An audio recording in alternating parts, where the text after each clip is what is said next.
Good evening, everyone. It's a pleasure to welcome you to this evening's lecture by Productora entitled The Easy Solution is Hard to Find.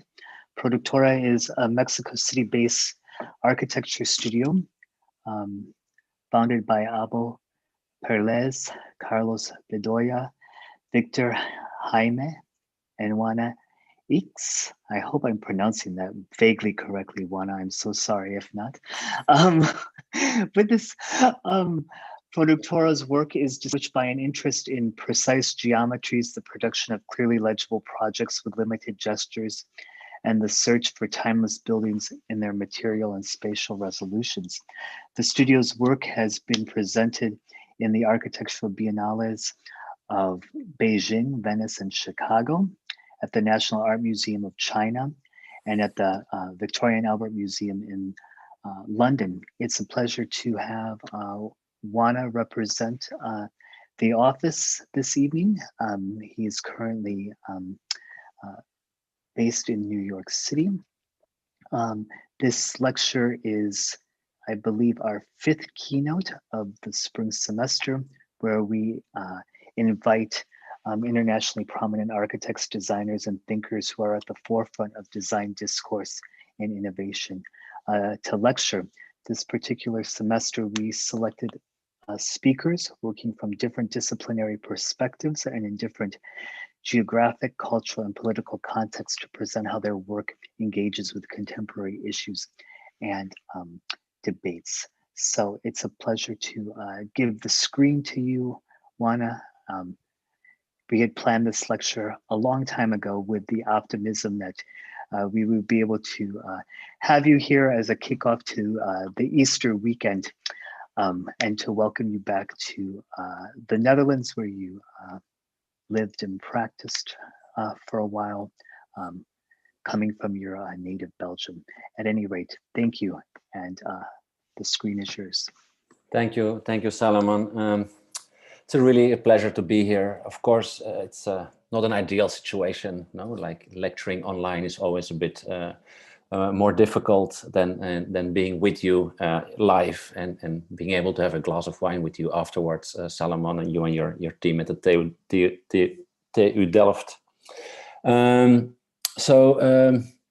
I'm very pleased to be here because, as you said, I lived in Rotterdam like in the early, like 2000 to 2005. And so for me, the Tuesday lectures, because at that time it was Tuesday, the Tuesday lectures at the Berlage were very important for us.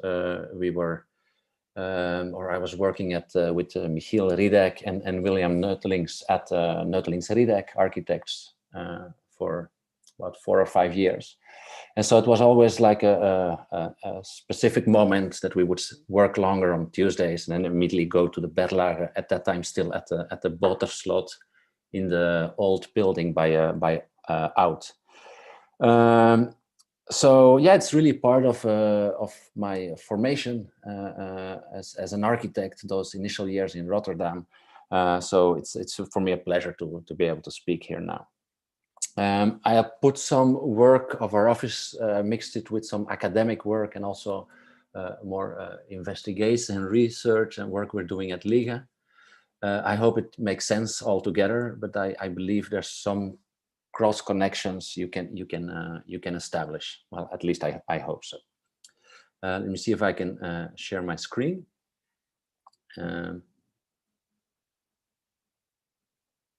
Yeah, that seems to work. So before I start, it's very important to mention that I have my studio together with 3 partners, with Carlos Bedoya and Victor Jaime from Mexico, and Abel Perles, who is Argentinian, and I am from Belgium originally, as you said, Salomon. So with the 4 of us, we design our projects and we established our firm about 15 years ago now.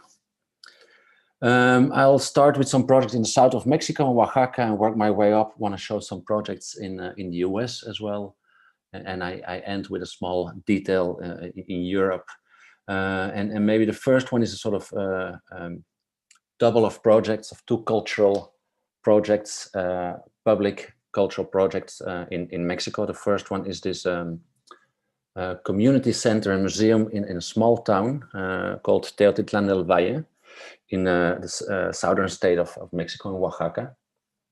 And it's a town at the foothills of the mountains. Only 5,000 people, 5 to 6,000 people that live there. It's an indigenous community called the Zapotec community that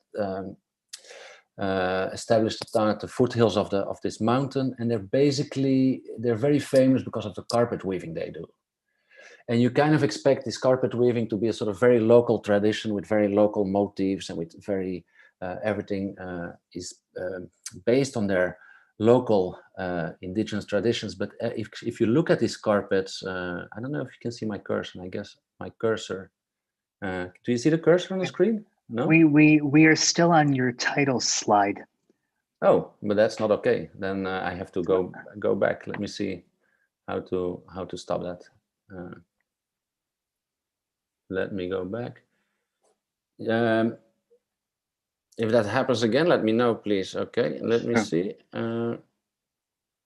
Share screen.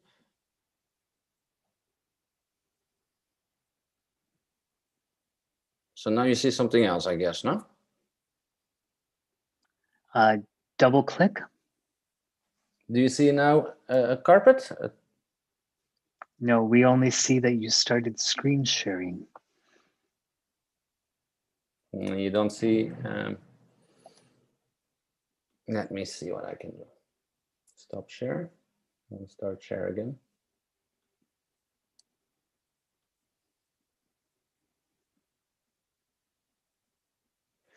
I tested it 5 minutes ago with Ludo and it seemed to work. So let's see.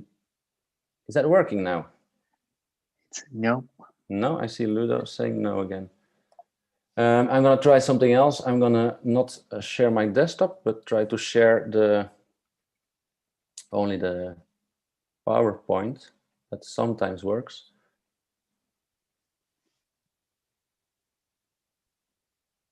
Is this working? Nope.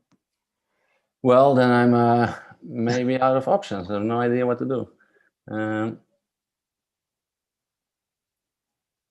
So I was telling to Ludo that this, well, I basically every day use Zoom. This is the platform I'm used to. Never really seem to have any issues with it. No, but that's okay. Log out and log in again, perhaps. Yeah, we're out patient. of Zoom? Yeah, just quickly go out. Okay. And go in.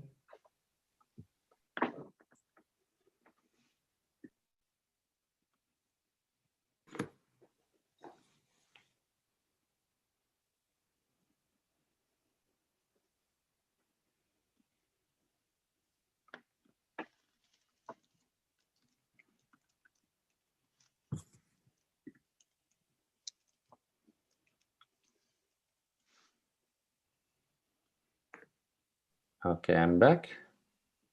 Mm-hmm.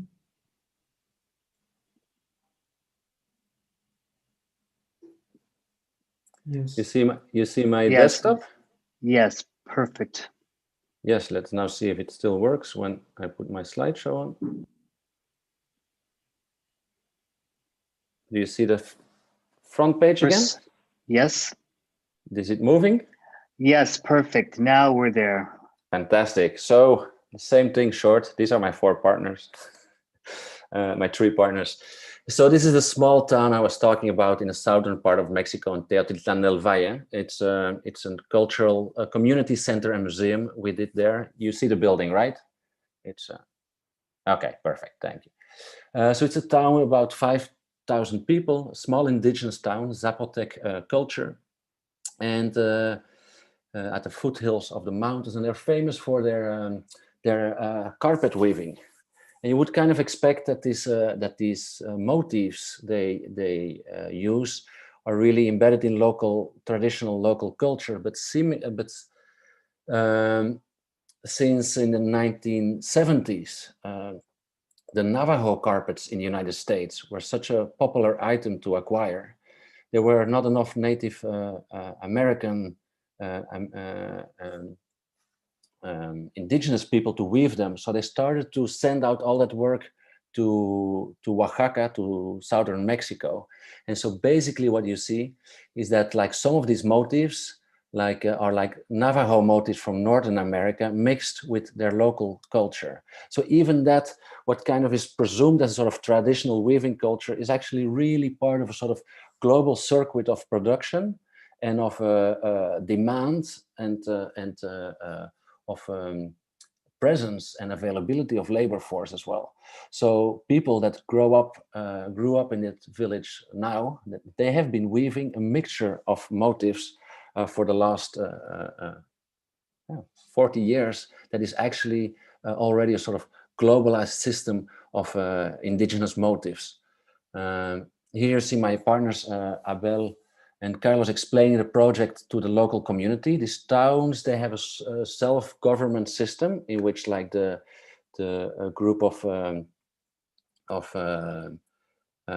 town elder and town spokesmen kind of decide on the different elements of cultural and social life in the town.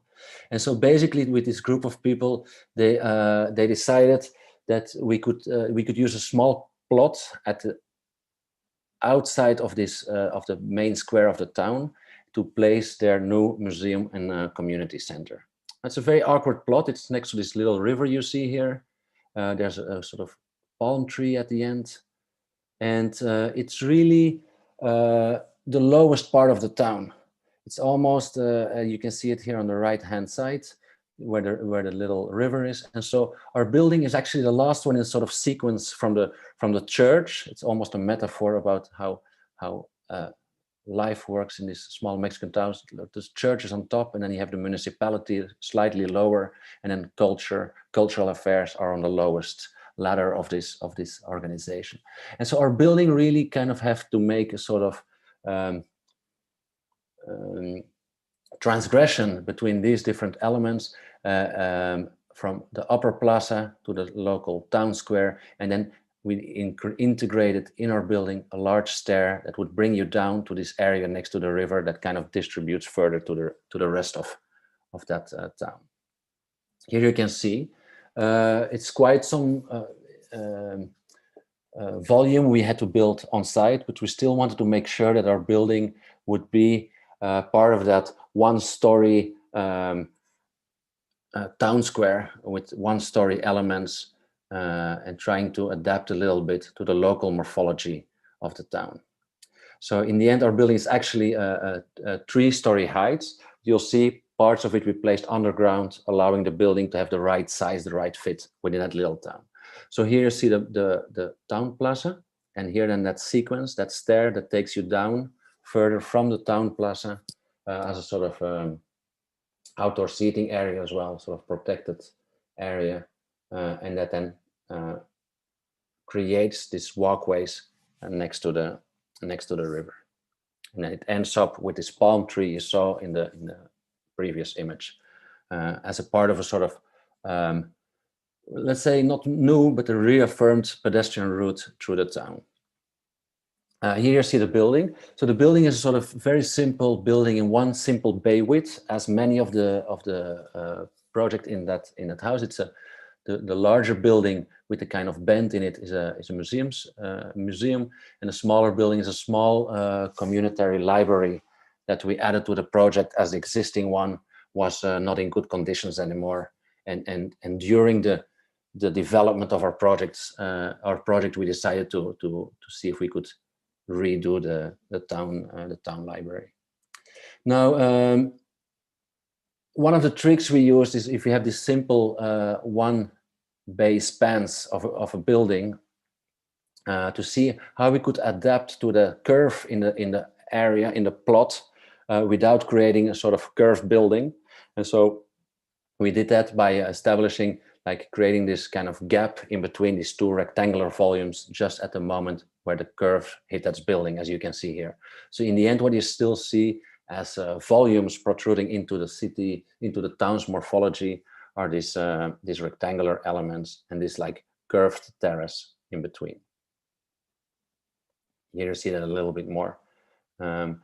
We did the whole building in pigmented concrete, so it's a concrete that has a coloring in the mass of the structure, adapting ourselves to the local traditions and colors, but still making a building that's very robust, so not a building that ages very well and can stand the test of time.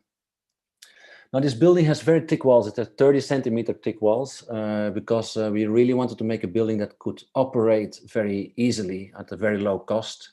A lot of these projects in Mexico, a lot of governmental projects in Mexico, there's a budget to build them, but there's hardly ever a budget to really maintain them. And so it's a building that is that has zero heating. It has no heating or cooling system. I think the most sophisticated element in the building is a small elevator, a person's elevator, to make sure that it's accessible on all levels. And the thickness of these walls and a sort of detailing in the roof in which we put a concrete, prefab concrete elements on top of an existing concrete roof allows the building to have a very heavy thermal mass and to make sure that it doesn't require any heating or cooling. Here you can actually see how this roof is actually, instead of covered with tiles, it's actually covered with sort of prefab concrete elements we just casted on site. Now, here you see the structure of this building. Very simple. It's this very modular system, which basically, especially when we have to build a lot of times far away from our office, we make sure that we can have one single detail and repeat that detail over and over again, so we can make sure that communication on building sites is relatively easy. If they do it, if it works once, that's just an element that's repeated over and over again.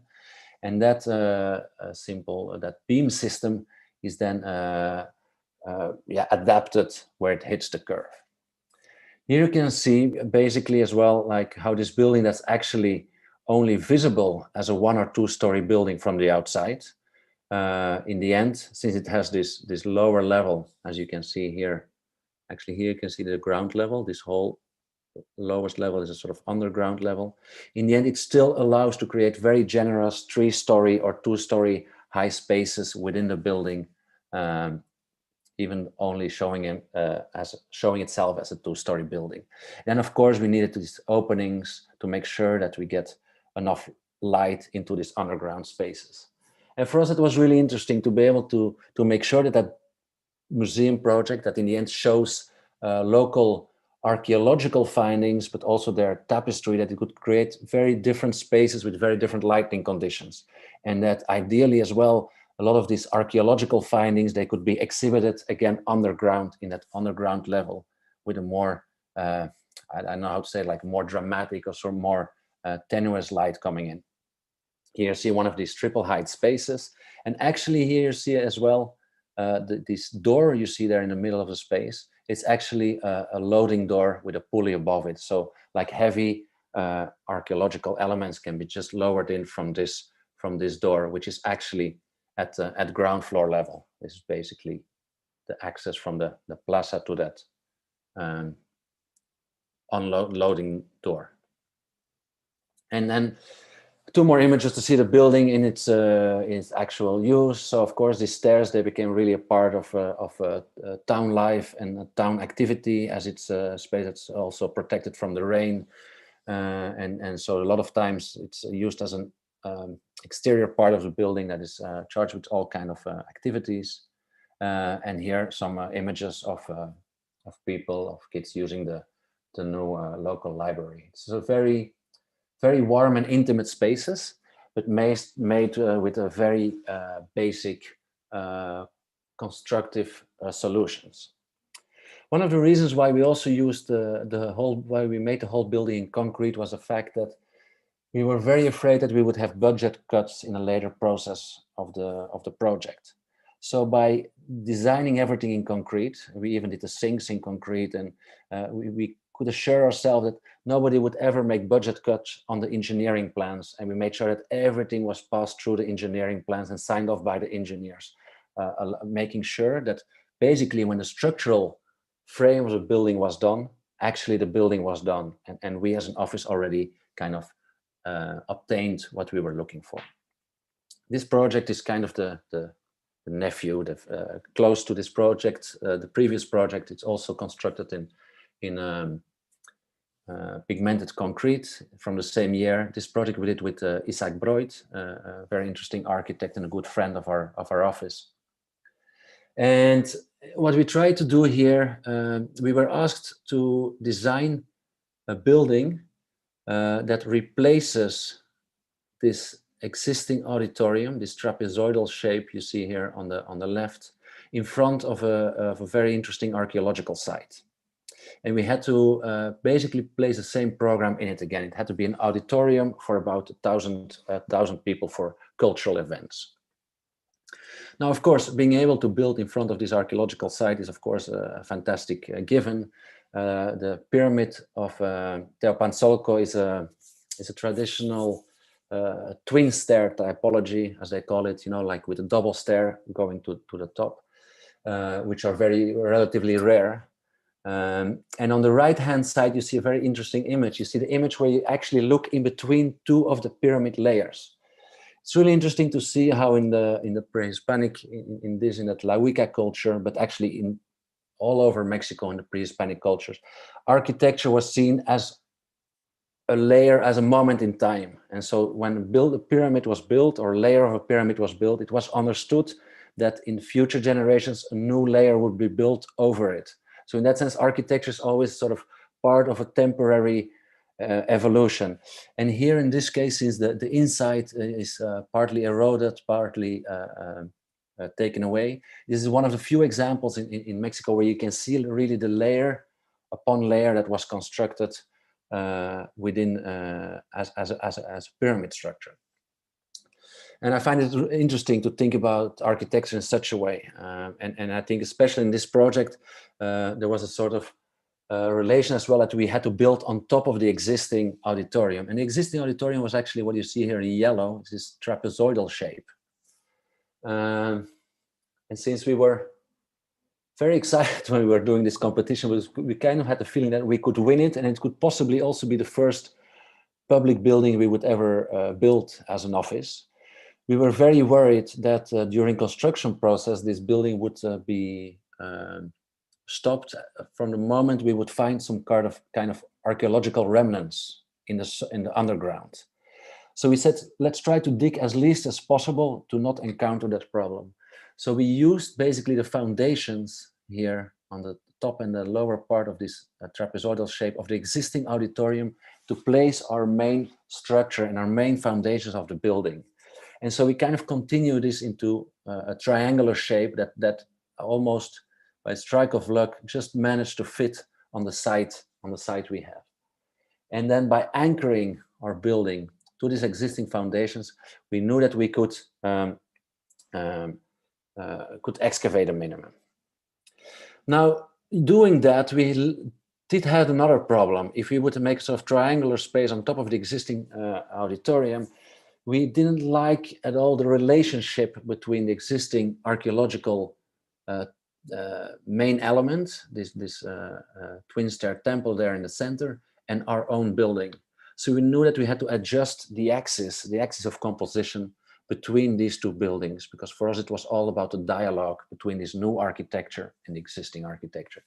So what we did, we used one element, one side of this triangle, and related that to the pyramid, lifting that side up, as you can see in this drawing. So by pushing as much as possible the larger pyramid towards the ground and lifting up this front part, we could really create a direct relation between one part of our building and the pyramids, the existing pyramids. This is one of the competition renderings we made.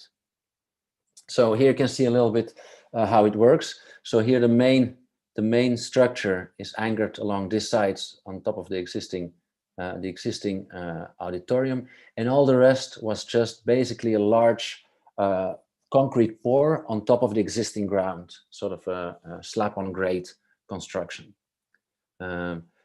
creating a sort of central auditorium space with its backstage in the left part of the plinth, and then a small and a big foyer. You can see the building under construction, almost finished, where you can see the relation between these triangles and the pyramids. And basically on the right side, you see this plinth that houses all our backstage requirements. So of course, there's a sort of a relation as well in materials, in colors, in color schemes. So the whole project is built out of the concrete, corten steel, like oxidized steel, and sort of wooden interiors. Here you see then from the main foyer, the relation to the existing pyramid. And then these doors, all sort of metal screen doors. Here again, we were allowed, and that's a luxury of working in Mexico, sometimes because the climate is very good. This city is called the City of the Eternal Spring. So we could also design this whole building without any mechanical heating or cooling. Only in the main auditorium, where 1,000 people sit for a while together, we have, of course, an HVAC system, air conditioning system.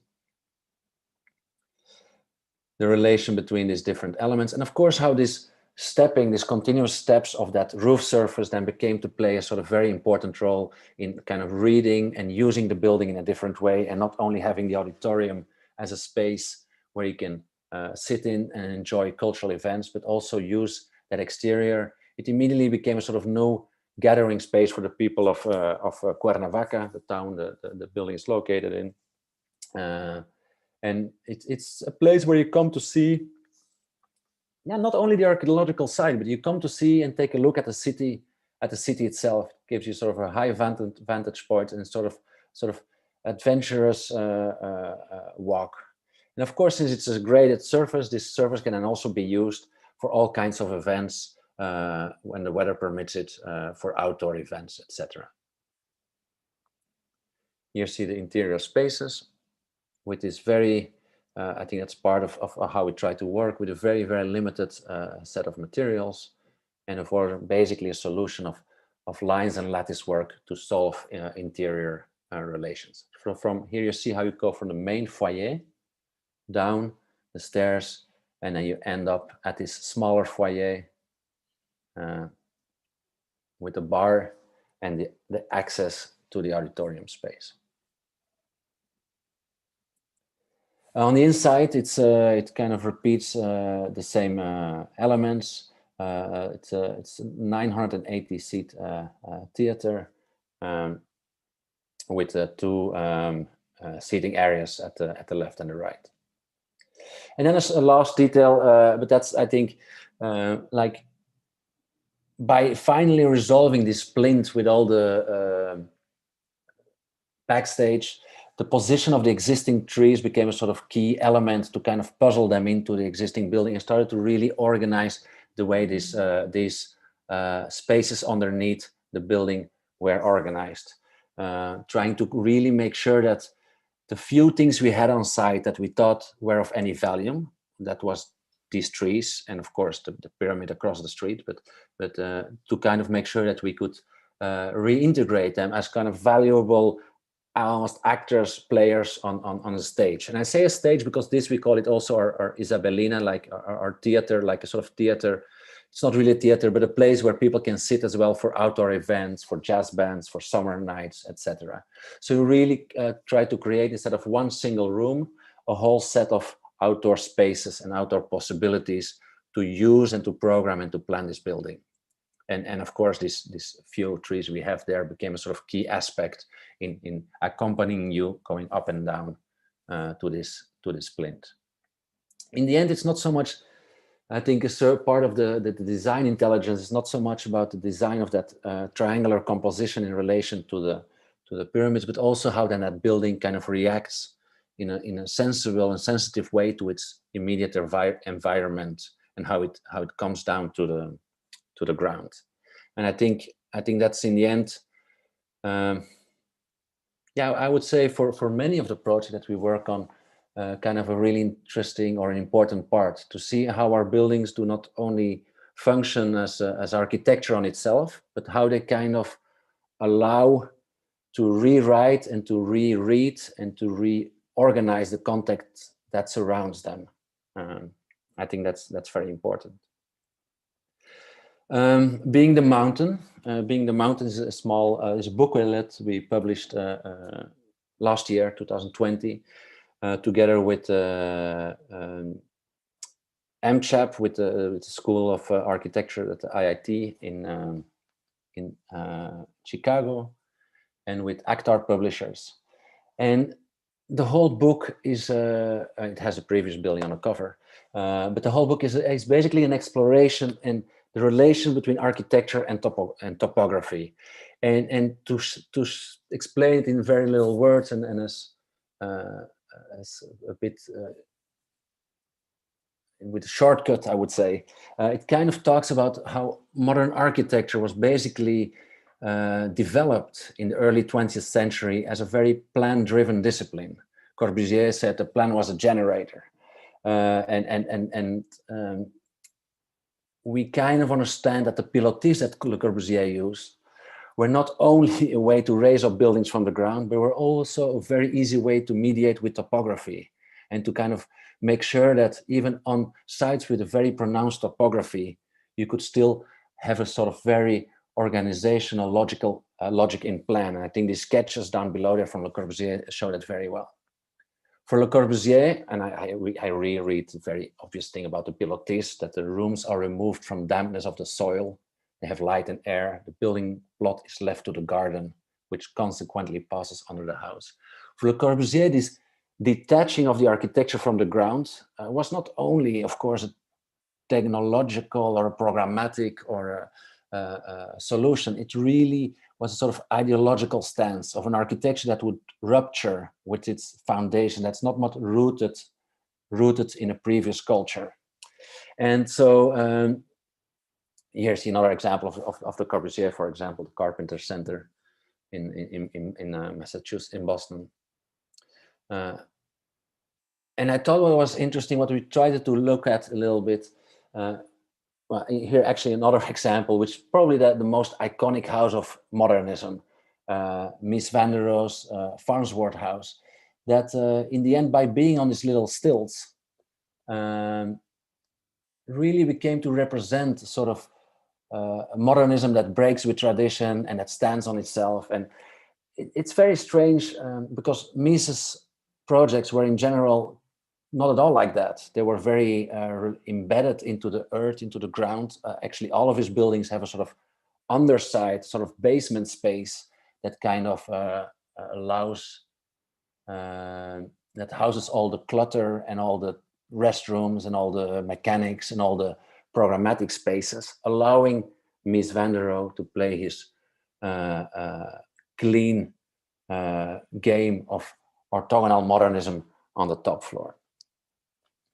And then actually this house, only because of it's next to the Fox River that overflows once in a while, it's actually raised up onto this little pilotis.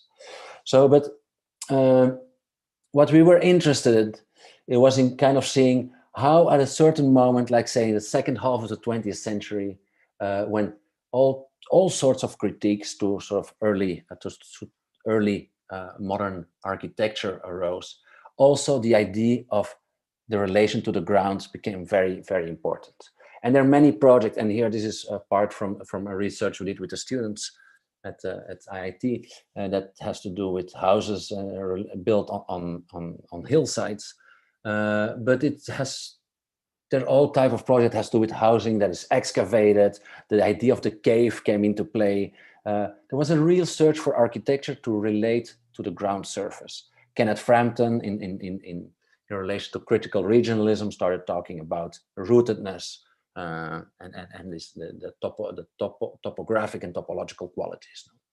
This is, for example, Moshe Safdie, Puerto Rico Habitat, or this building by Cesar Pelli for the Santa Monica Mountains, this constructed building in Caracas, Venezuela, the helicoid.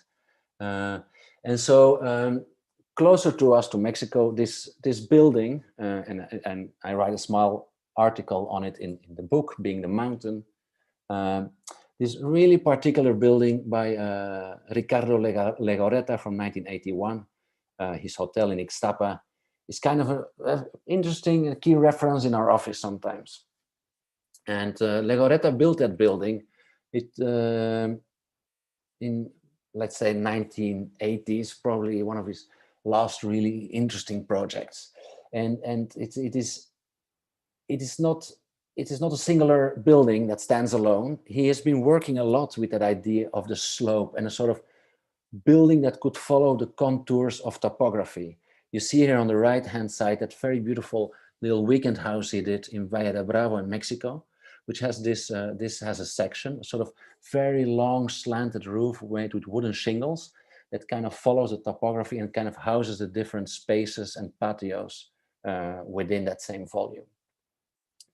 He also did this awkward project in Baja California Sur, in Los Cabos, sort of underground dwellings, sort of buildings, sort of cave-like dwellings. I would almost say sort of Star Wars Tatooine-like architecture that's probably basically from the same moment in time this is from 73. I think Star Wars is from 77. Like these kind of Tatooine-like cave dwellings that are like located in two strips in front of the beach, with this kind of dramatic staircase coming down into the space. So he had been working a little bit with these ideas the moment that he got the commission to build a new hotel in Ixtapa, a new government-promoted large tourism resort. And the client told him, I want something like this, like I want something similar to the famous Las Brisas Hotel in Acapulco. That was a very famous hotel, all kind of bungalows stacked up on a hill with private pools and beautiful pink jeeps, like driving you up and down. And Legorreta told the client that was impossible. That's kind of, he needed to bring structure and he needed to bring organization in his building if he wanted to build something for a possible to get within the budget restraints. But Legorreta told the client, if you can get me a site, if you buy a new site and a site with a slope, maybe I can give you something that works and still has the vibe of Las Brisas.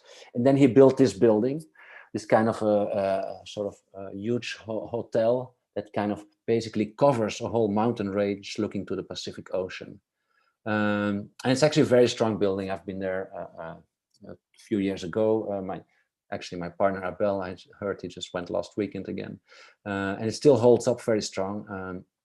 And it's this organization of all these rooms that actually, if you look at it, they're actually, the building is hardly ever more than 2 or 3 floors, maybe here a little bit more, but maybe 2 or 3 floors high, just resting upon the existing site conditions, but still it reads from the ocean as a sort of building, a several-story building. And it has a very beautiful organization in the way the terraces are sort of gradient from sunlight to shaded exterior space to interior space. And I think for us, it's one of these examples of an architecture that one way or another really tries to work with site conditions and like tries to be working with this topographer without falling into sort of kind of very soft integration of architecture within a sort of site. You know, it's still very much there as a building while still reacting to this specific site condition. And that's something that we're absolutely interested in. So now we move up to Mexico City, a rooftop design, and instead we did last year. It just opened for an international art fair last year. It's called Rooftop Prim, and it's housed on top of an old palace from the beginning of the 20th century in downtown Mexico City.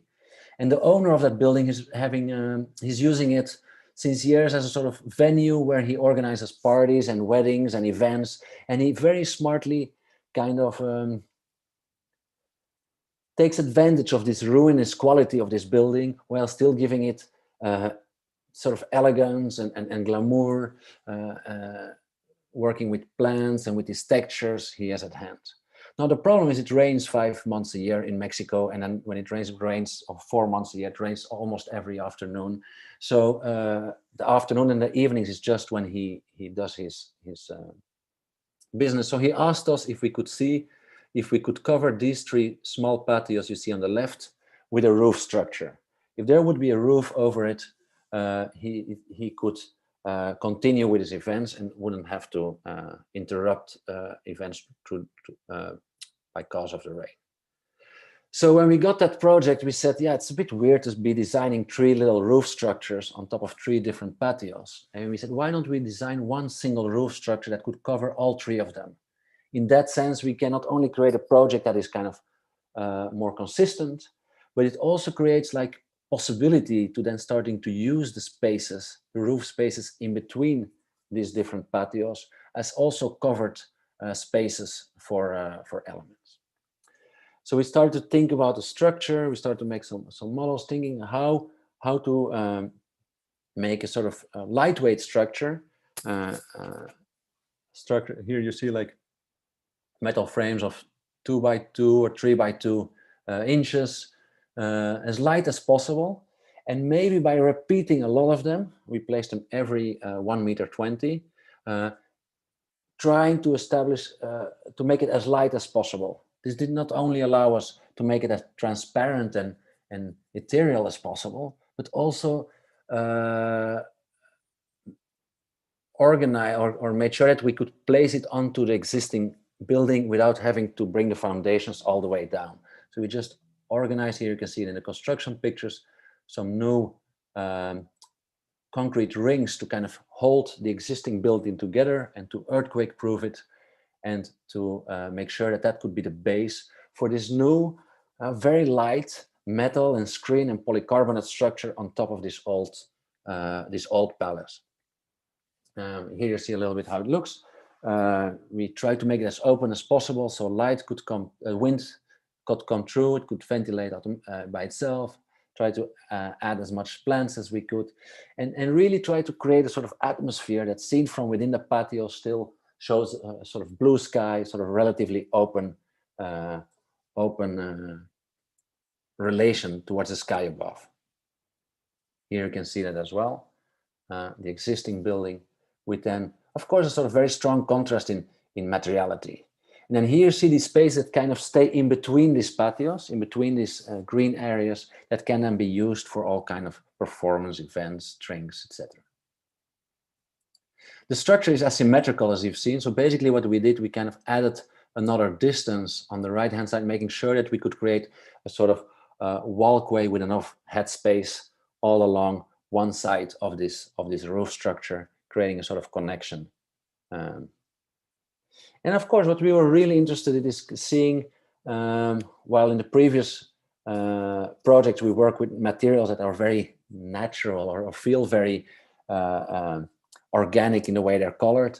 Here we really try to create a contrast, and we work with all these materials that are synthetical, industrial, off the shelves, like this polycarbonate sheeting. But you also see the hand railing, which is just a vinyl netting, or this white screens you see here to protect the spaces more from the sun, which are like these white screens used in agricultural industry. The flooring is all composite PVC decking. So really a very deliberate play with a different type of materials that are lightweight and industrial.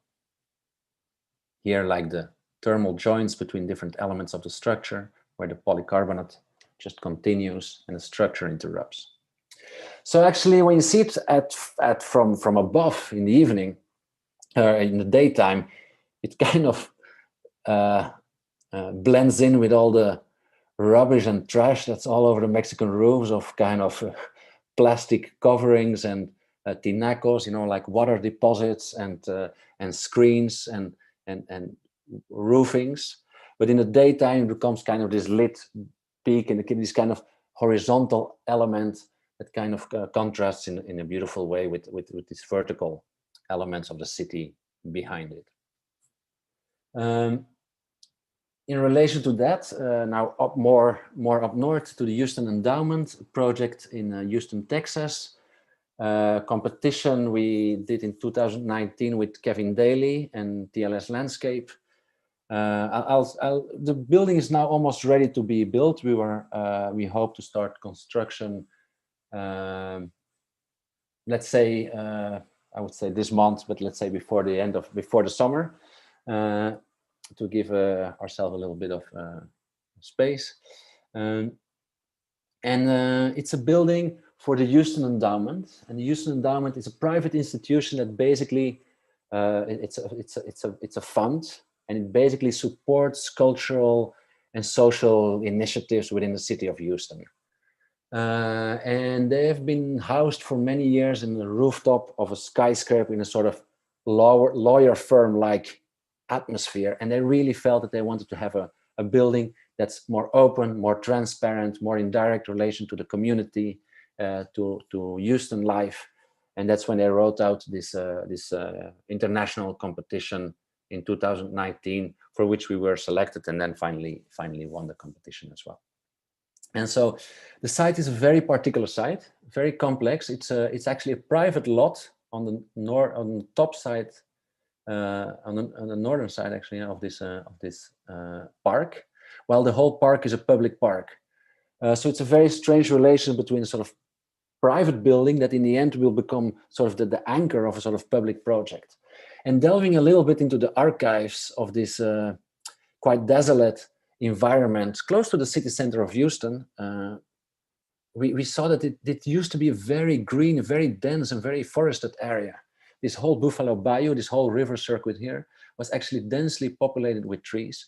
And so we understood that as part of the landscape and at the same time as the architectural design, that has to play a key role. So we designed a sort of master plan in which this whole meadow would be protected, the central meadow would be protected by a whole ring of densely planted trees, and that our building here on the top part should really become part of that logic and that idea.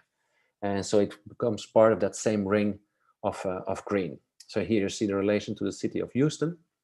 And you see how the building and that ring of trees start to constitute a sort of main element to define basically the landscape intervention on this specific site.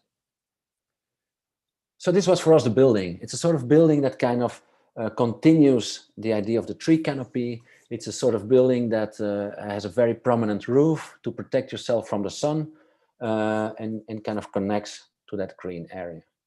And that's one of the competition renderings we send in, where you can sort of see how that building tries to integrate, tries to be continuation of that roof structure, of that canopy, tree canopy structure.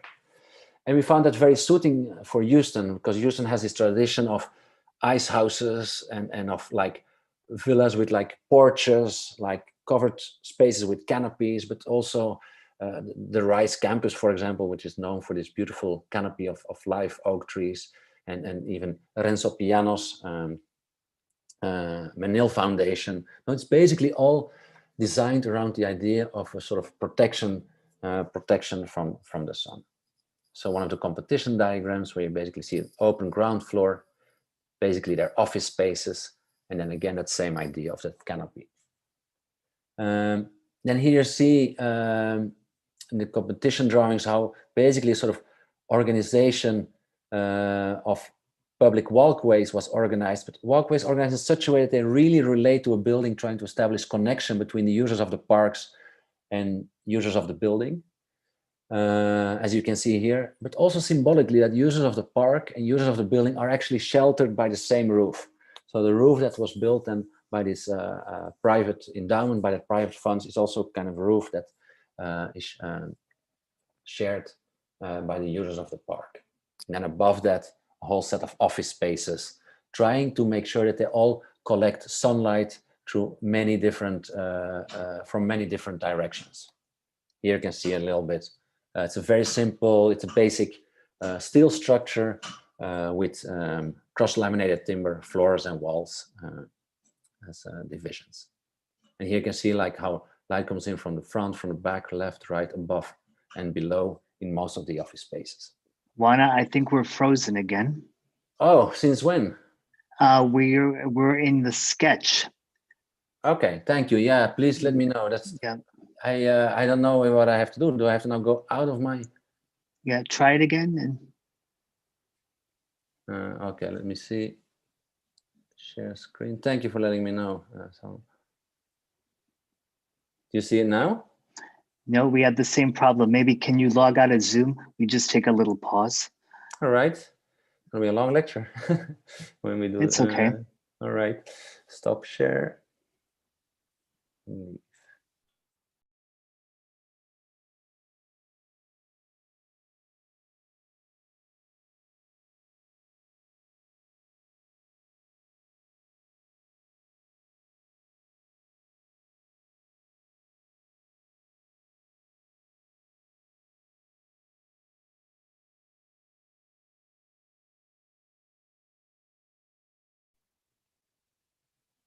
Okay, here we go again. Let's see if this works. Yeah, there we are. Oh.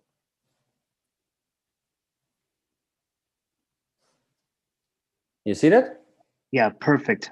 Yeah, I won't go all the way. I'll click through it, you know. So basically, that's where you left off, not a sketch. So basically, I also basically said 5 times canopy and trees. So that's basically you get the idea. No, it's the idea how the building integrates with this tree line, the Houston tradition, from live oaks to Renzo Piano, ice houses,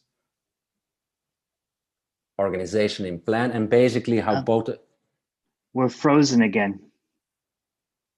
Yep. So, No. Okay. so maybe the sketch is quite heavy. I don't know. Or because the drawings.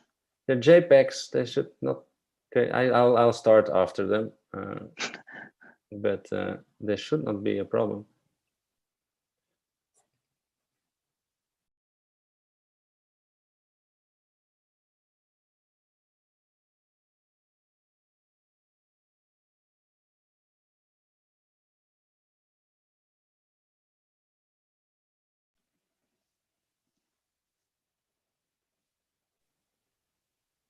I'm back again, and share.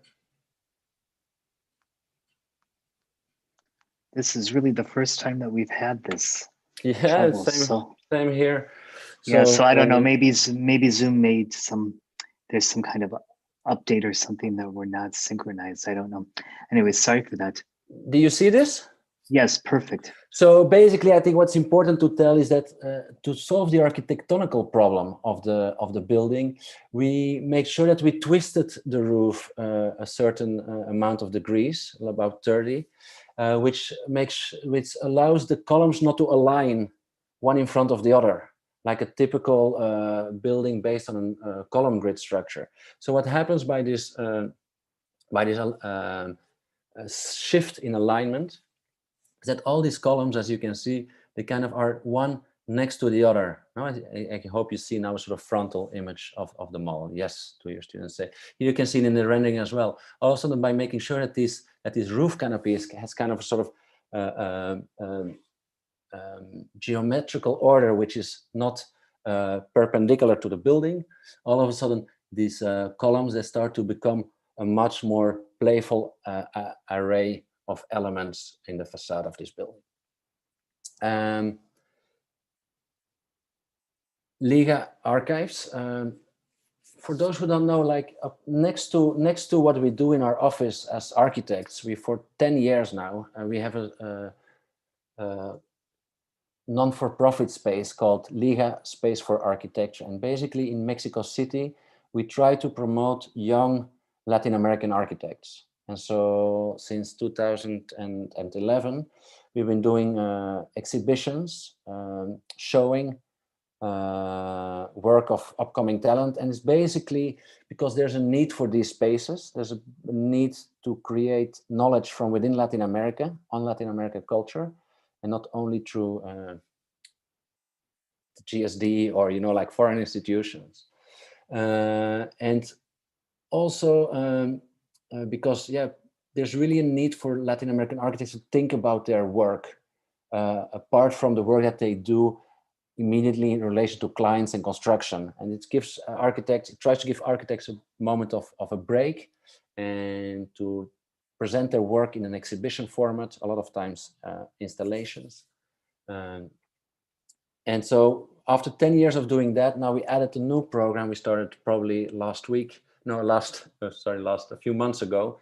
And we're looking into interesting archives that are present in Latin America, especially now we just started, we uploaded 2 fragments of first archives, really trying to create more international access to archives that we think are valuable. And one of these archives is this amazing archive of Fernando and Roberto Luna, father and son, father photographer, the son is an architect, and they only shot photography of one single architect, of Francisco Artigas, which is also a really, really interesting figure.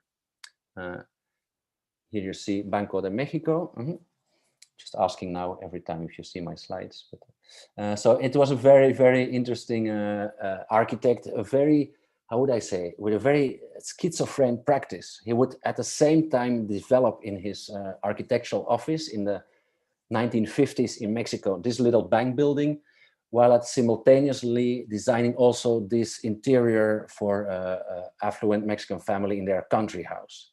These are designs coming from the same office. He would design this luxury house with indoor-outdoor swimming pool in Apple Valley, California, while at the same time designing this hunting lodge-like thing somewhere in the Mexican countryside. And so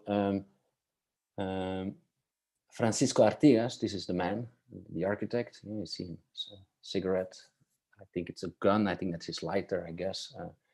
His wife, picture of his wife, Jesus Christ. You know, like it kind of symbolizes the whole idea of like a traditional Mexican society.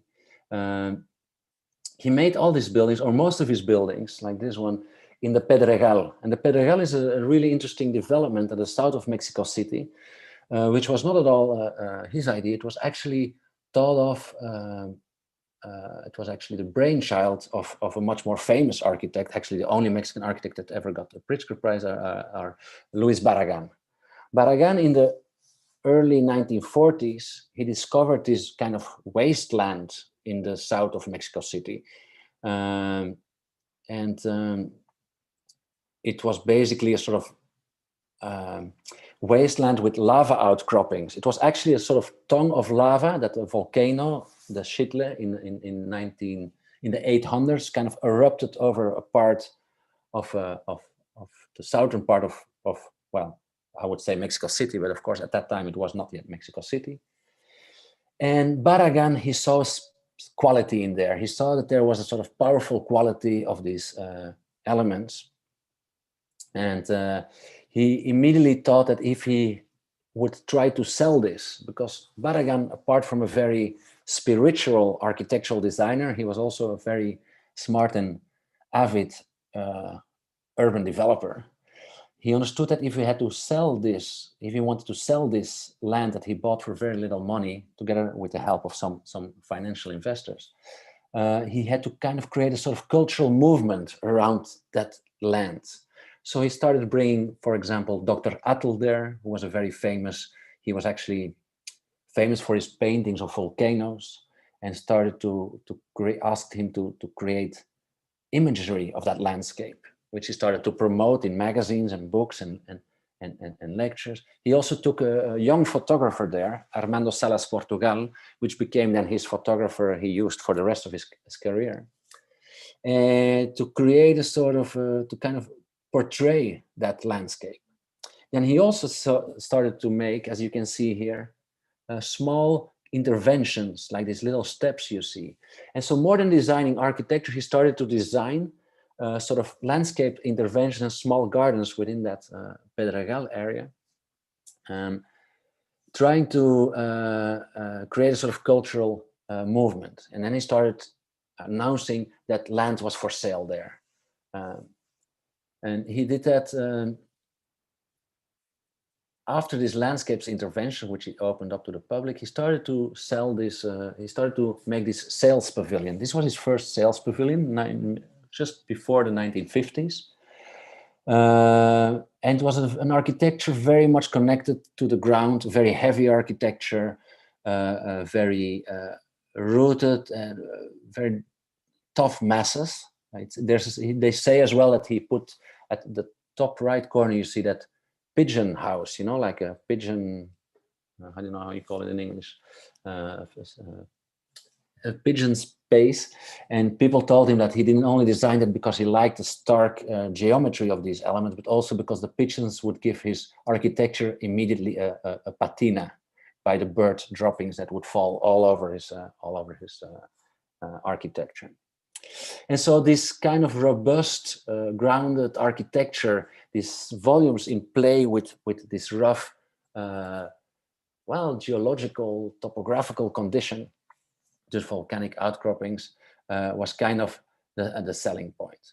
But unfortunately, this is one of the demonstration houses he made together with Max Seto, Barragan and Max Seto. They didn't really sell. People were not really into that. And then the financial investors, they came up with this new architect, with Francisco Artigas, the guy you just saw before. And Francisco Artigas completely did a very different sales pavilion. He made sort of very flamboyant, very loose,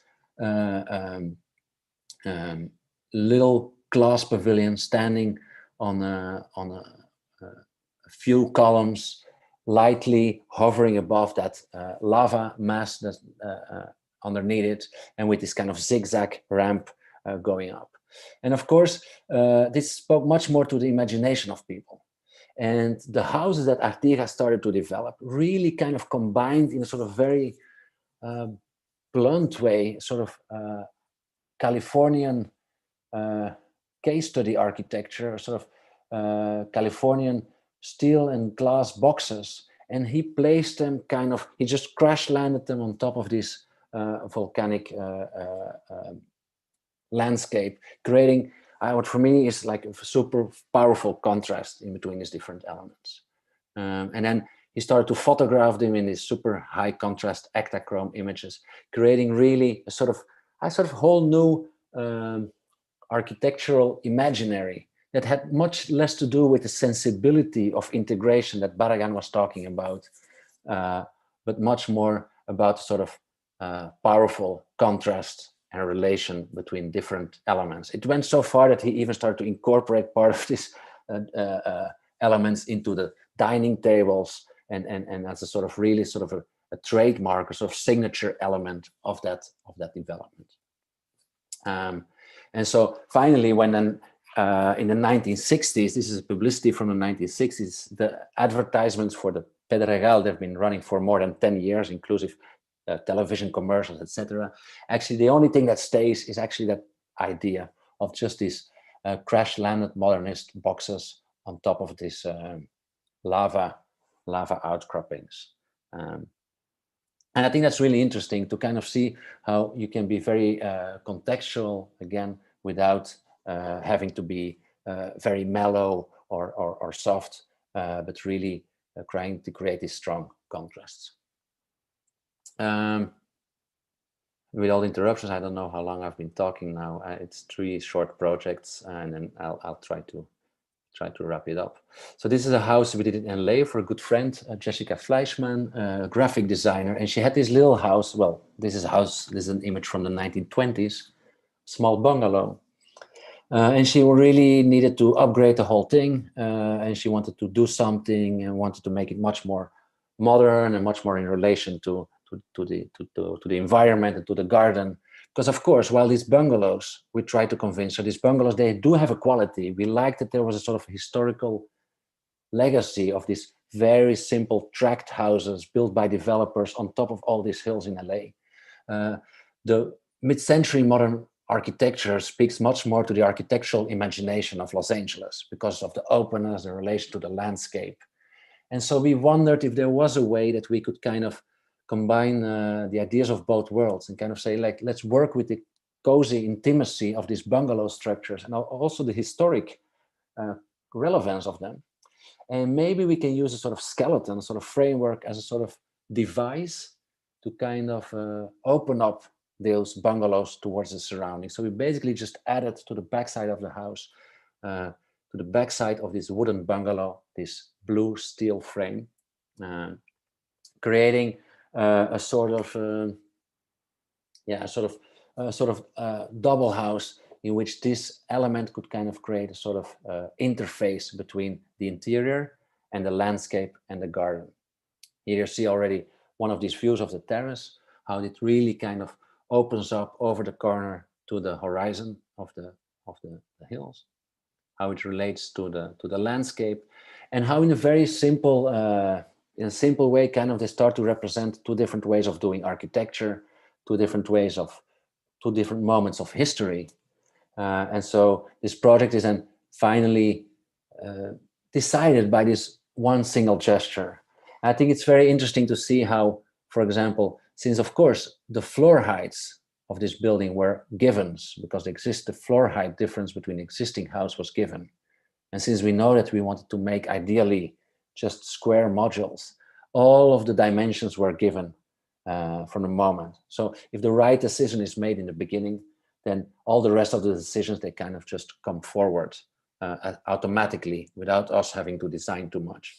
And then these weird things start to happen where in the end, your modules in the back, they don't seem to align really with the modules in the house, creating this beautiful moment where these things just pop out and stick out and kind of peep out from behind the house.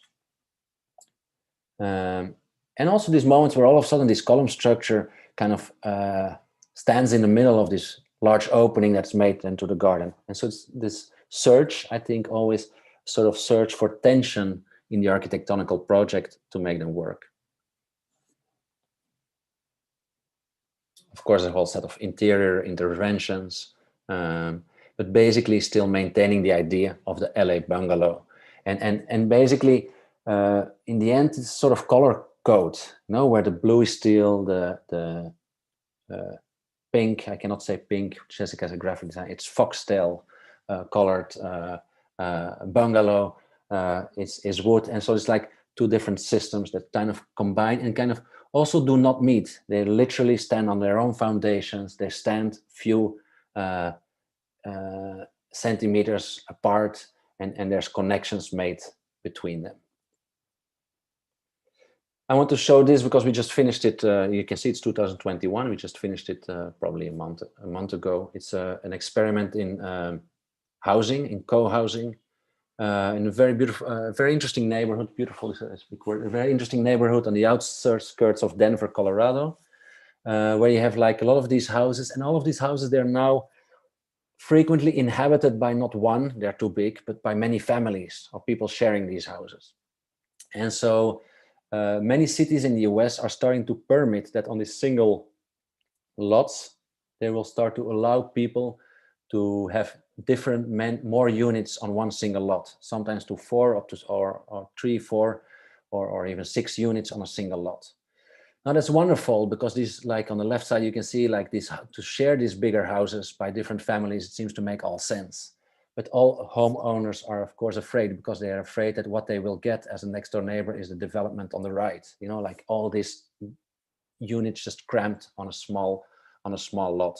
So we were asked to investigate by a developer and an organization called the Biennial of the Americas that experiments around architecture, to see if there's a sort of typology of housing we could develop that kind of fits in within the logic of a sort of single family house neighborhood, but still allows for many, for different co-housing units. So basically we have actually one plot, or like it's actually divided in 2 plots of land, left and right. And in each plot we have 4 units. So I have 4 units in this side and 4 units on the right. So in total, 8 units. So the ground floor of this side, we have 2 units. Each garage is a unit. They call them accessory dwelling units here. And then 4 more units on these top floors. And then the yellow spaces are the shared spaces.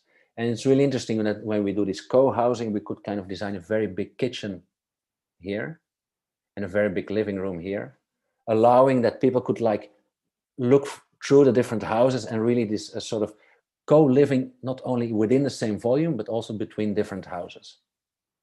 And a sort of organization of these elements as small housing volumes by coloring them in different ways, like using different tones, kind of showing the prototypical monopoly-like housing element, and seeing how these intermediate spaces become a sort of sort of small mini squares in which these different elements meet.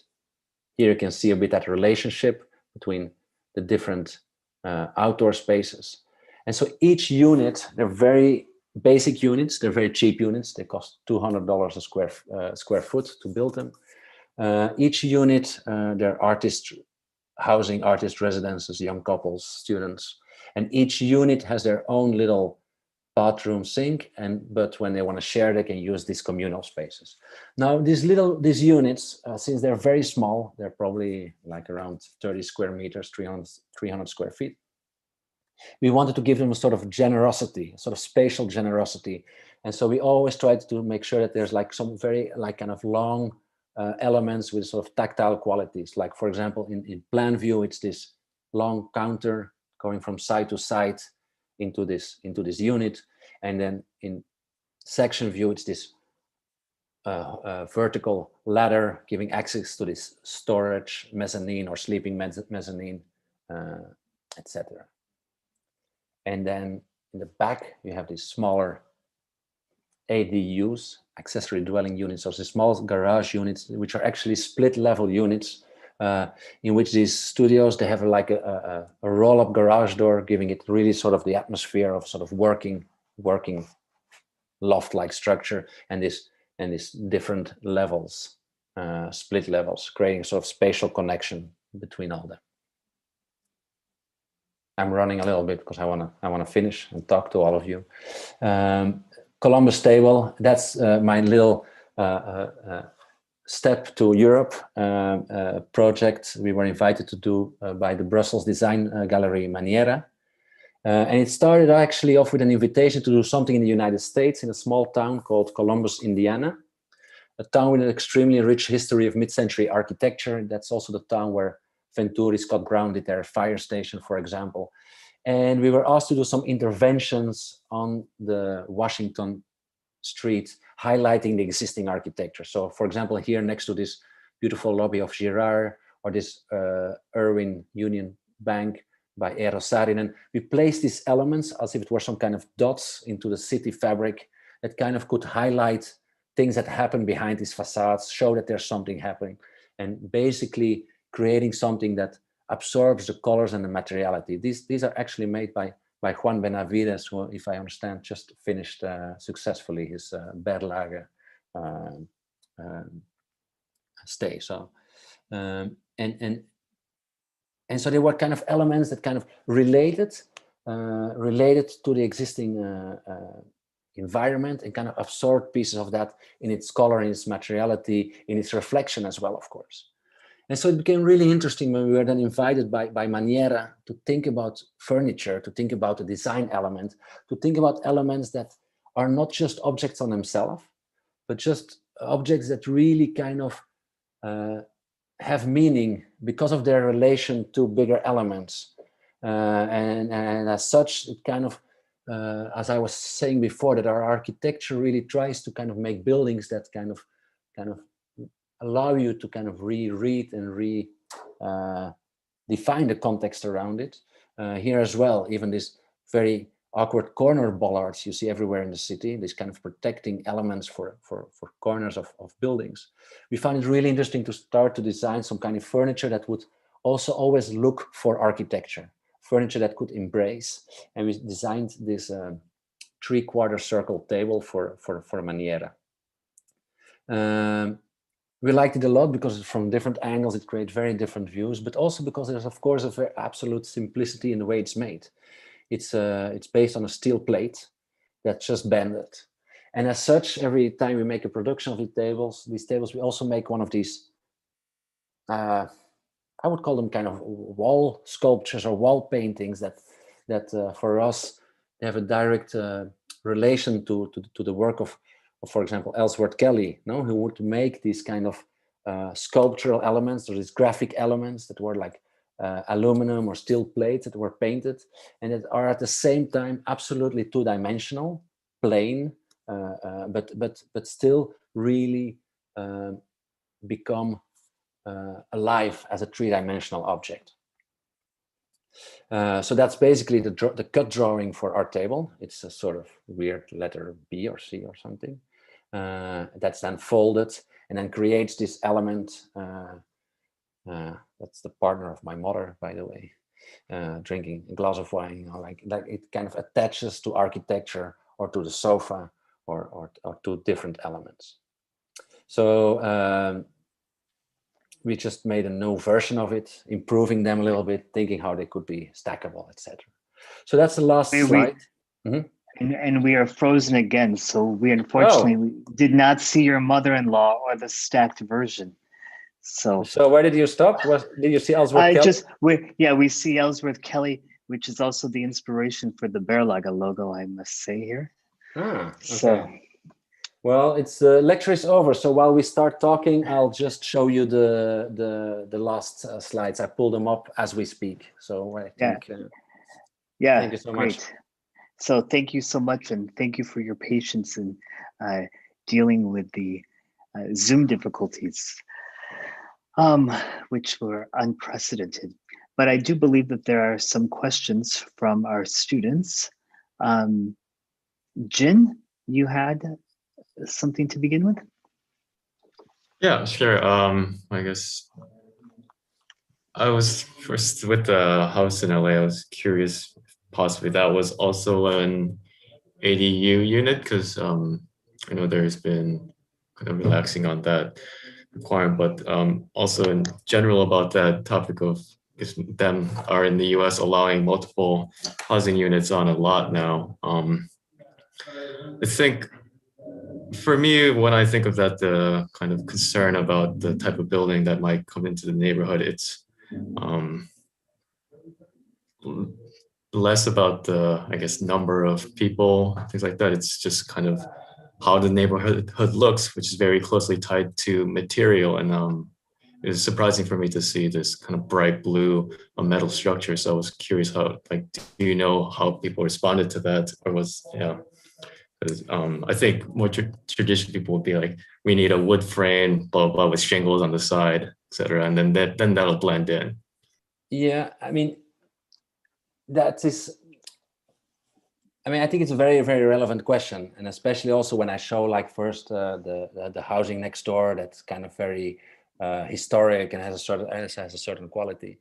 But I think it's much more about the search of a typology and a search then, because of course we could have made that as well.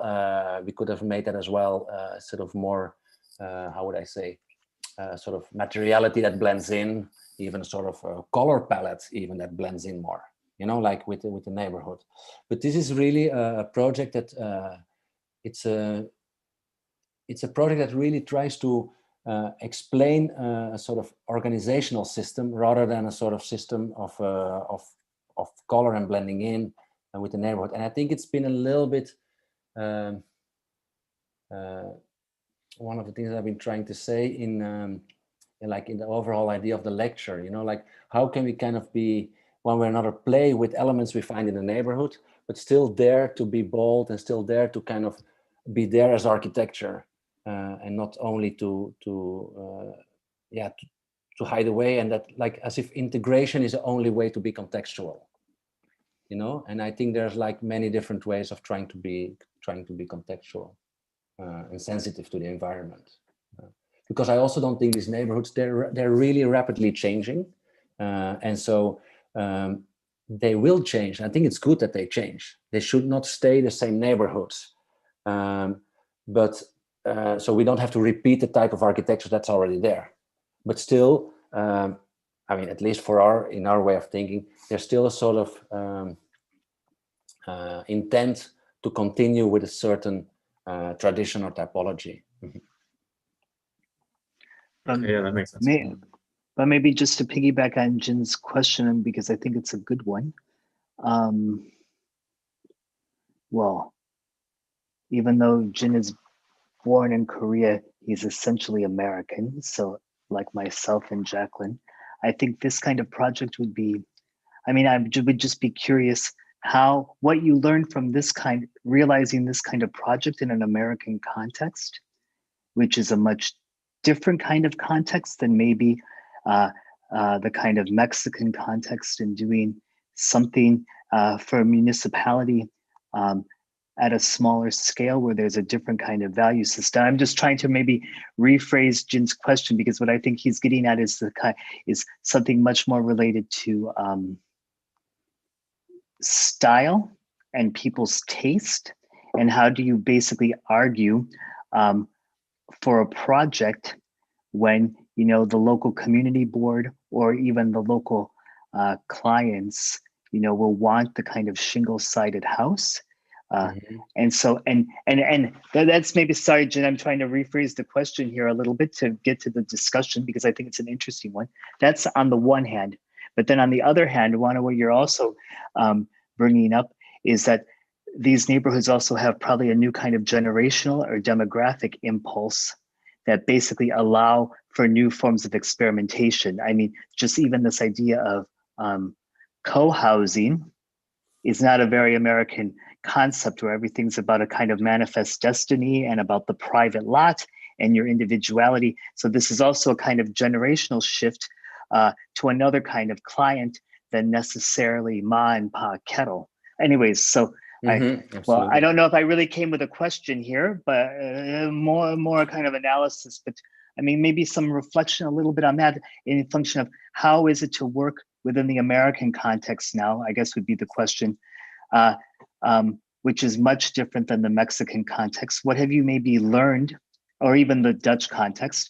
And maybe if you could reflect on what have you and the office learned from working within a kind of European realm, then a Mexican realm, and now a kind of United States realm, right? Because I think this is what's interesting about being a global practitioner in essence, right? With all sorts of different experiences. I think it's probably one of the key questions at the core of our office now, in the sense that the moment, I mean, we learned to work in Mexico. Our first project were in Mexico, so we were very dependent on super crafty labor and people knowing how to work with prime matter. Like people come to the site with a piece of wood, sometimes with a tree to make carpentry. And so it's an absolutely rich experience. Now, the problem with that experience, and the problem with offices like ours that kind of have ambitions, well, not even ambitions, but have the necessity to also operate abroad, because it's very difficult to operate in Mexico. We did these two very successful and very prized and very appreciated public spaces in Mexico, but there's no circuit of competitions to make sure that we can get our hands on another of these projects. So we really have to kind of look everywhere to see where we have opportunities to build. And so now we're very excited to be working in Houston. But of course, we cannot work with the same premises in the United States. And so the moment we started working in Mexico, when we finish the structure, our building is done. Because it's all about, it's all about tectonics, about the structure. And even if you see two very different buildings, like the rooftop prim, which is all steel and like industrial materials, still it's not about finishing. And when we started working in the US, we started to understand that problem about finishing. Everything has it is not what it is, but has a different layer of finish on it, being it paint, being it drywall, being it, and so all of a sudden we started to experiment with color.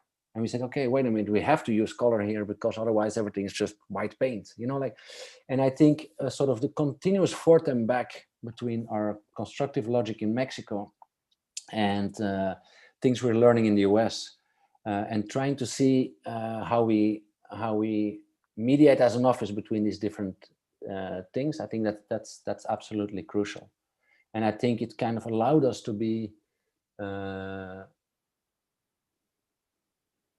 more open to certain ways of working for sort of more American ways of working in the US, and trying to push for much more real materiality and tectonic quality in the project we do in the United States as well. So it is exactly that weird divide that we're now trying to deal with as an office. Yeah. No, I mean, I think this co-housing is quite beautiful, given the realities of the budget and how at least it materializes itself in photographs. I presume that in real life, it's just as beautiful as how it is on the screen. So I mean, but you can already, unless you're from that context, you don't understand the quality of which things have been realized.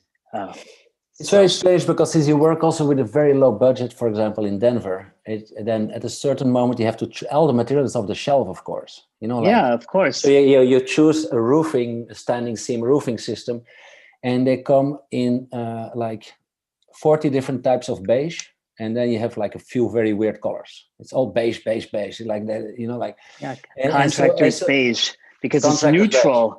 It's exactly. Neutral. Everybody likes everybody wants to, exactly, jinx. So so at that moment when you kind of, maybe a bit out of a certain stubbornness, I would say, you refuse to work with the beige, then you have very weird options, and this blue is one of those options. So I think there's a sort of quest, a sort of search to see what to do with the given situation in each of the projects we design. Yeah, no, but that's really beautiful. Thank you. Masha, you had a question? Yeah, maybe more a reflection. I'm from Russia, Moscow, and for me to see like architecture in such a warm climate is very, how to say, like jealous, because, for example, we can't make open exterior interior like without windows or without heatings or slope roof that can also be public, for example. So I just, I don't know how it's, maybe if you have different practice in different context and also climate, how do you feel about this, or how you use benefits of climate? I think I think many of our colleagues are jealous of that when we built in Mexico. And so, for example, to be able to design the the auditorium of the cultural center, and to just be able to have a foyer with just open grates towards the outside, it's fantastic, because it allows you to start to design in such it allows you so much design freedom and possibilities that people with a very strict envelope, you don't have that. Now we're more and more, unfortunately, more and more confronted with these different realities. Denver is, I mean, our building is always under the snow in the winter, you know, like it was just snowed under. It's very hot in the summer. Houston, it's also, the whole thing is completely airtight because of the conditioning systems. And so it's not only something that people like you and other architects are jealous of, it's also something that we kind of start to understand now that we start to build in different climates and different circumstances, that we have to start working differently. Mm-hmm. It's I think if there's one important lesson, I think it's that architecture is so locally embedded in a local culture, in a local building culture and climate culture. And I think now, for example, for example, if you look, for example, at the case study houses in California, they're like thin metal frames, you know, it all has to do with a sort of relationship inside and outside that was completely not problematic. You could just have a single glass pane between inside and outside and a steel mullion to kind of separate them. And I think the difficulty for offices like ours, that all of a sudden we have to build in these different circumstances, is to kind of learn every time from scratch the way things are done. And I think it needs a specific mindset, and it puts you in a very humble position. You're not anymore the architect that knows how things are done. No, the opposite. You're always the architect that doesn't understand anything, because you always arrive to a new building system, to a new climatological system, to a new regulatory system. And so I must say that sometimes I admire architects that have been like built a body of work in the same place, or even good friends of us from Argentina as well, from Latin America as well, like Peso von Elgishausen. They basically built up their whole built portfolio in a very small part of Chile with similar program houses. So all of a sudden there's a sort of knowledge in there, which I really admire. Or like, I don't know who else I was thinking of, or like, for example, a guy like Neutra in California, or Kahn, you know, like, so they're like, I think that loss of accumulated knowledge, I think it's something that we certainly miss. So it puts us, well, we miss it, but at the same time, it puts you in a different situation, the situation of having to be more, more humble, and to sometimes speak less and listen more than in other occasions. Thank you.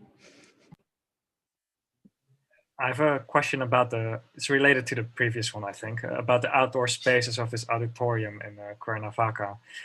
Was there a clear brief from the client from the beginning that they wanted to be able to program outdoors, or was it something that gradually happened? How did you end up with this variety of big and small outdoor areas?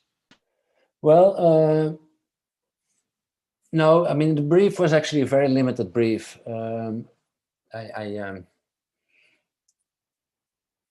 I must also say, like, we've been collaborating competitions in Europe, and everything is so much better prepared. There's so much more clarity in the briefs. In Mexico City, there's all of a sudden there's a sort of presidential commitment to build a 1,000-seat auditorium, and that's basically what you get as a brief. You know, like,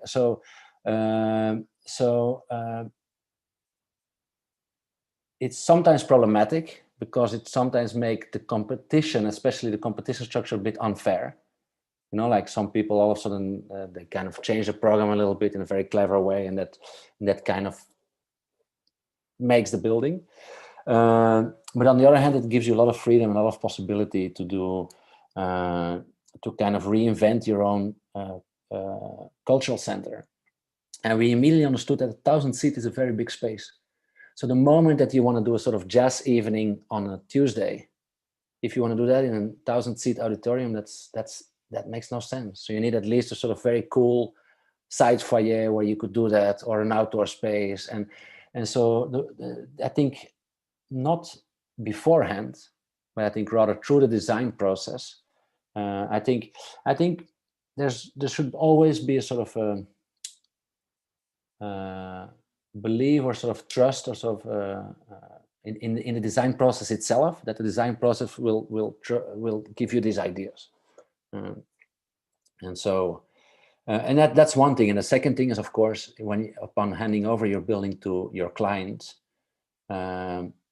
sometimes you see people that just know all kind of interesting ways to use a building, and sometimes you see people that just do not know what to do with a building. And I think for every good architectural project, I think the good client is, like, of course, a key factor, not only for making the architecture, but also for, like, maybe even making the architecture see the qualities of his own building afterwards.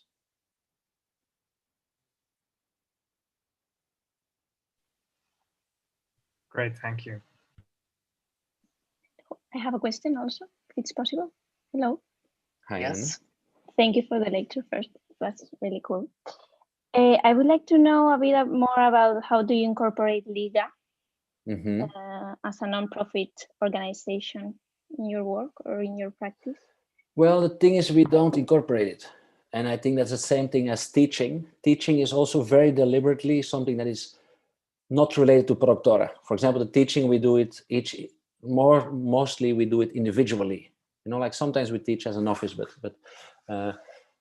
and I think the same thing is for Liga. Liga, we really structured it as a sort of completely different organization, even legally and financially separated from our office. So it could have its own life. But still, of course, it's very important for us as an office, just as teaching is very important for us as an office, such as whatever we do in life as architects becomes like reflected in your work, of course. And I think, well, Liga has allowed us to kind of sit down like 2 or 3 times a year, or sometimes 4, you know, like with colleagues from the region, and to really think about what they do as architects. And of course, every time that you ask one of your colleagues what you do as architects, you kind of ask that question to yourself as well. So it's really a sort of a mirror that we constantly have in front of us. And it's also, the Liga space has always been next to our office, you know, like in a space close to our office. And so when we did a publication a few years ago, the 2G magazine, we had a monography of 2G. Mario Ballesteros, interesting writer from Mexico, he wrote a text that says like, that wrote about it as a Liga as a mirror image of Productora. And he said it's a little bit like an editor, like somebody that works as an editor for a magazine. In the end, the exhibition that we do at Liga, they're not our exhibitions, they're exhibitions of the friends of our architects that we invite, people that we admire. So we cannot claim any of the quality or of the proposal. But like an editor that edits texts, he doesn't edit, I mean, he's not the author of the text, but still, if you're a good editor, you manage to kind of create a sort of overall quality now, which you are responsible of in one way or another. And I think it works very much as that. I think what we do with our office and with the project in Liga, as a sort of editor that's kind of involved with its projects, and trying to give people a chance to develop something as a dialogue with us. Thank you very much, Juana. I think we will end the formal Q&A, and we can go and have a informal chat after this. So thank you very much. If we can all take our mute buttons off and give you a round of applause that we can't give you in the Orange Tribune. Thank you.